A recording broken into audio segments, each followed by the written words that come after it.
I want to tell you about the Tuesday. Not a specific Tuesday. The Tuesday. The Tuesday that repeated itself every week for 2 years and 11 months, with the specific consistency of something that has found its rhythm and intends to keep it. The Tuesday that started at 6:14, because that is when my body decided it was done sleeping, regardless of what the night before had been, or what the day ahead contained. The Tuesday that moved from the bed to the bathroom to the kitchen in the sequence that every Tuesday moved, the coffee that took 4 minutes and that I drank standing at the counter because sitting down to drink coffee alone implied a ceremony that the coffee did not warrant. The Tuesday that had, after the coffee, approximately 16 hours remaining and no particular claim on any of them. 16 hours. I want you to sit with what 16 hours of unstructured time feels like when you are 63 years old and retired and living alone in a 2-bedroom apartment in Flagstaff, Arizona, that you moved into after the house sold, and that you have not fully unpacked, because fully unpacking implied a permanence of intention about the apartment that you were not ready to commit to. It does not feel like freedom. That is the first thing I want to say, because freedom is the word that retirement is supposed to produce. The word in the brochures and the financial planning meetings and the conversations with colleagues who have not yet retired and who talk about retirement the way people talk about a country they have never visited, with a confidence about what it contains that the visiting would complicate. It feels like the absence of structure in a life that was built entirely on structure. It feels like the floor that was always there has been removed, and you are standing in the space where the floor was, not falling, but aware with every moment that the floor is gone, and that standing in the space where it was is not the same as having the floor. That is what the Tuesday felt like. Every week. For 2 years and 11 months. My name is Joe. I am 67 now, which means I was 63 when the retirement started, and 63 when the Tuesdays started, and 65 when I got on a plane, and 67 now on a porch in Dumaguete in the Philippines with a cup of coffee that I am sitting down to drink, because the ceremony is warranted, and the ceremony has people in it who are part of the ceremony, and the ceremony matters. Let me tell you who I was before I tell you what changed, because the change only makes sense inside the life that needed changing. I spent 35 years as a civil engineer for the state of Arizona. Roads, bridges, the infrastructure of a state that was growing faster than its infrastructure could grow, and that required people who understood load-bearing mathematics and drainage and the specific geometry of getting water from where it was to where it needed to be, in a desert that had strong opinions about water. I was good at it in the way that people are good at things that match the way their mind works, which for me was systematically, with the patience for complexity that the work required and the satisfaction that comes from making something that holds up under conditions it was designed to withstand. 35 years. I am telling you the number because the number is the context. 35 years of the same building on the same campus, with the same route, from the parking lot to the office, and the same coffee, from the same machine, in the same break room, and the same problems arriving in a sequence that varied in their details and not in their fundamental nature, which was infrastructure requiring assessment and solution. 35 years of structure, so complete and so reliable that I had stopped noticing it was structure and had started experiencing it as simply the shape of existence.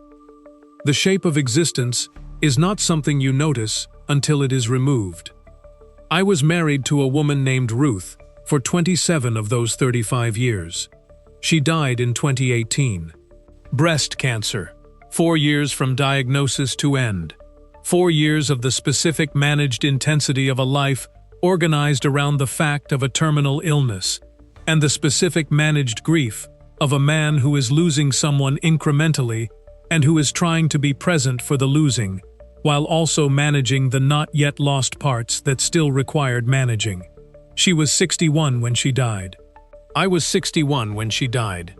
We had been married for 27 years, and we had a daughter named Claire who is 36, and who lives in Portland, and who has her mother's laugh and her father's stubbornness, in a combination that makes her someone I admire and occasionally cannot argue with.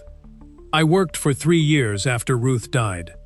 I want to say that plainly because the 3 years of working after she died were not the same as the 32 years before. They were the 3 years of a man who had lost the person who gave the structure its meaning, and who was staying inside the structure because the structure was the last thing he had that reliably produced days with a shape. I retired in 2021. The state had a retirement package, and the package was the package that 35 years of service produced, and that was real and adequate, and that covered the medications and the utilities and the groceries and the apartment, and left a margin. Social Security on top of it. Combined income of $2,200 a month. In Flagstaff, Arizona, $2,200 a month was the number that sat just above the line where managing and living meet, and that produced, in practice, mostly managing. The apartment. I want to tell you about the apartment because the apartment is the central character of the 2 years and 11 months before the plane, and the apartment deserves its description. It was a 2-bedroom on the 3rd floor of a building that had been built in 2009, and that showed the 2009 construction philosophy of efficiency over charm, the beige carpet and the off-white walls, and the builder-grade fixtures in the kitchen and bathroom that were functional and entirely without the quality that makes a space feel like somewhere a person chose, rather than somewhere a person ended up. I had chosen it because the 2nd bedroom was available for Claire when she visited, and because the building was quiet, and because the rent was within the margin, and because choosing a place for reasons beyond the practical had felt, at 63 after the house and after Ruth, like more investment than I was able to make in the question of where I was going to put myself. I put myself in the beige apartment in Flagstaff. The 2nd bedroom sat empty, except for the visits, which were 4 times in 2 years and 11 months.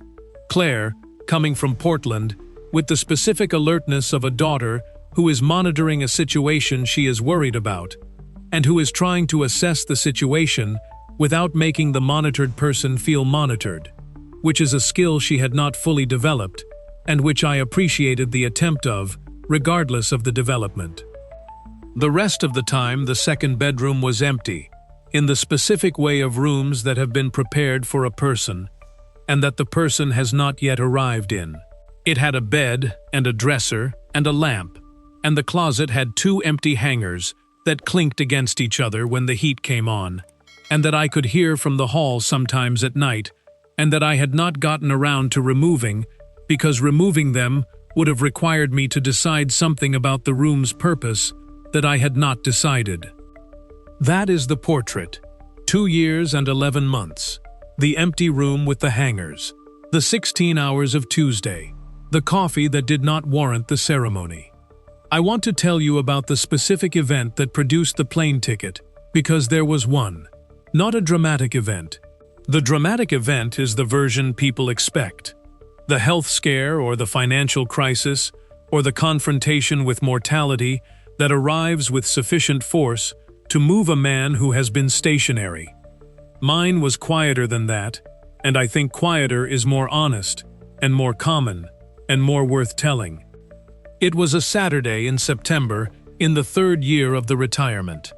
I had been to the grocery store, which was the Saturday activity that the week built toward, in the way that activities become anchors when the structure is gone and you need something to organize the days around. I had bought what I bought every Saturday, which was the specific modest quantity of a man who cooks for one and who has learned the exact amount of each thing that the week uses without waste, because waste, when you are cooking for one, is a form of surplus that accumulates into evidence of how small the life has become. I came home. I put the groceries away. I made lunch, which was a sandwich. And I ate the sandwich standing at the counter, because sitting down to eat a sandwich alone implied the same unnecessary ceremony as sitting down to drink the coffee. And then I stood in the kitchen with the empty plate and I looked at the afternoon, and the afternoon looked back at me with the same expression it had been looking at me with for 2 years and 11 months, which was an expression of complete availability and complete indifference, and the specific combination of those two things that is the most difficult combination for a human being to live inside. I thought, is this it? Not dramatically, not with the theatrical weight of an existential crisis.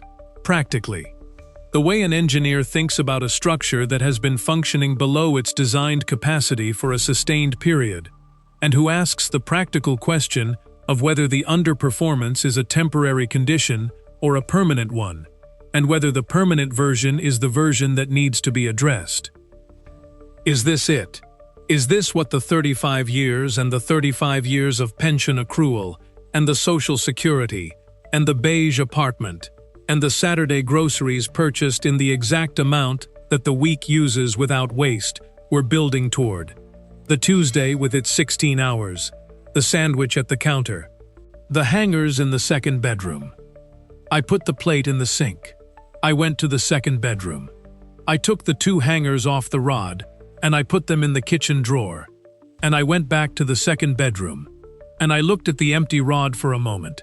And then I went to the living room, and I opened the laptop, and I started looking. I want to tell you about the looking, because the looking was 4 months long, and it was thorough in the way that 35 years of engineering methodology produces thorough.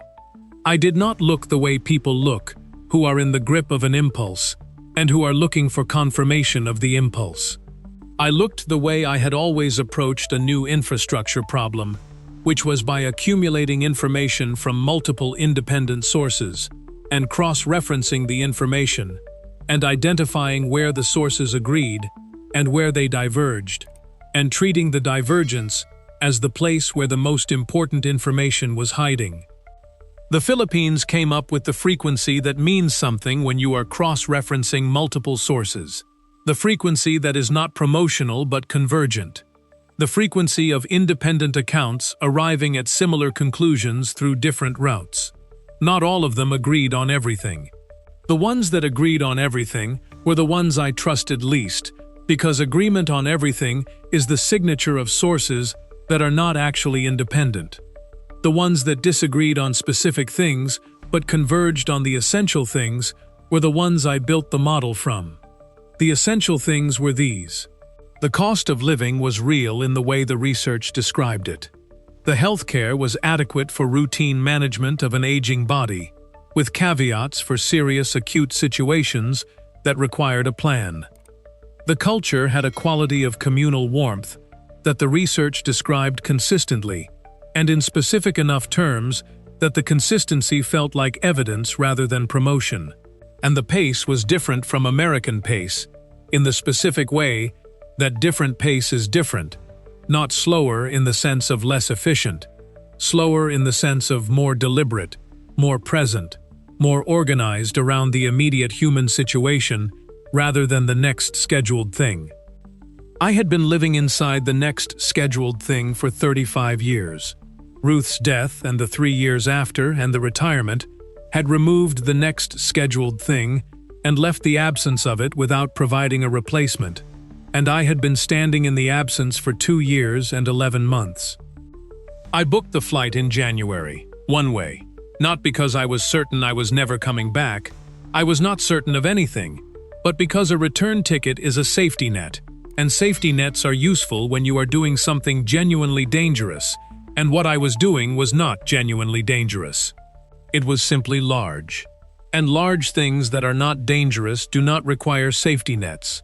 They require the commitment of the one-way ticket and the discipline to not book the return until you have given the destination a real chance, which for me meant 6 months minimum. I had been to 5 countries in my life. Mexico twice, Canada 3 times, Germany once for a conference, Japan for a project site visit in 2004, and Costa Rica on a vacation with Ruth in 2012. That was the best 2 weeks of the final decade of our marriage, and that I have thought about many times since, without being able to fully articulate why, except that Ruth was the most alive I had seen her in years, and the alive version of her was the version I had fallen in love with in 1991, and that the Costa Rica version of her had let me see again before it was too late to be grateful for the seeing. I had not been to Southeast Asia. I had not been to the Philippines. I had been to the research for 4 months, and I was confident in the research, in the way that an engineer is confident in a model that has been built from adequate data, with appropriate uncertainty margins, and that has been stress-tested against the questions that would break a weaker model. I landed in Dumaguete in February. Let me tell you about the landing without the version that softens the landing into a beginning. The landing was a 65-year-old man who had not slept adequately in 2.5 days, arriving in a heat that he had prepared for, and that was nonetheless different from prepared for in the way that heat always is. The specific physical fact of it, rather than the abstract knowledge of it. The airport was small. A man named Raul was outside with a sign and my name. He drove me to the guest house that I had booked for the first month. The guest house was on a street called Hibbard Avenue, near the university, and it was run by a woman named Ate Cora, who opened the gate when the vehicle pulled up, and who looked at me with the assessment of someone who has been running a guest house for years, and who knows the taxonomy of arriving foreigners. She said, "You look tired." I said, "I have been traveling for a long time." She said, "Not just from the travel." She was right. Not just from the travel. She took one of my bags. She showed me the room, which had a ceiling fan and a window looking into a courtyard where something was growing with an enthusiasm that plants in Arizona did not typically manage. And she said dinner was at 6 if I wanted it, and that I should sleep first and eat after, and that tomorrow the city would be there, and tonight the city could wait. I slept for 11 hours. I woke at 5:30, which was my Flagstaff waking time, and I lay in the bed in Dumaguete, and I listened to the sounds that came through the window, which were not the sounds of Flagstaff. A rooster, which was the most aggressively pre-dawn rooster I had encountered in 65 years of not being a person who lived near roosters. The sound of a motor somewhere, not urgent, not purposeful, just present. A voice, in a language I could not follow. The particular thick warmth of air that had not cooled overnight, the way Arizona air cooled overnight, but that had maintained its warmth through the dark hours, and that was waiting for me on the other side of the window, with the patient availability of something that had nowhere else to be. I got up. I made coffee with the small pot Ate Cora had put in the room. I sat in the chair by the window. I looked at the courtyard.